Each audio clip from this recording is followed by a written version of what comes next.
बऱ्याचदा असं होतं की आपल्याला कविता सुचणं काही दिवस थांबतं आणि मग ती पुन्हा एकदा येते, ब्लॉक येतो. सो अशा वेळी मग खऱ्या अर्थाने मला असं वाटतं की कवितेचा अर्थ कळतो. आपल्या सगळ्या या धकाधकीच्या जीवनामध्ये काय आहे तो ते अर्थ सांगणारी कविता आहे. ती अशी आहे, मुक्तछंदातली आहे.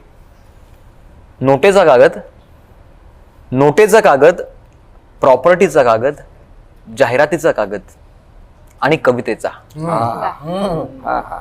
इथे मेक आहे, इथे मेक आहे. नोटेचा कागद, प्रॉपर्टीचा कागद, जाहिरातीचा कागद आणि कवितेचा मी एकदा एकत्र केले तर कविता सोडता इतर सगळ्या कागदांच्या आत मला अर्थ दिसला. अर्थ क्या बात आहे.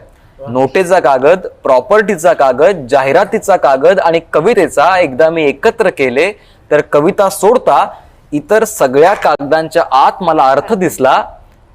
कवितेचा कागद बाहेर काढला तर बाकीच्या कागदांवरची अक्षरं पुसटली. अरे कवितेचा कागद बाहेर काढला तर बाकीच्या कागदांवरची अक्षरं पुसटली. कागद परत ठेवला तर अक्षर उमटली. कवितेच्या कागदात अशी काय जादू आहे. कवितेच्या कागदात अशी काय जादू आहे. तिच्या एकटीच्या असण्याने तर या इतरांना अर्थ आला नसेल ना अर्थ. क्या बात आहे. तिच्या एकटीच्या असण्याने तर या इतरांना आला नसेल ना अर्थ.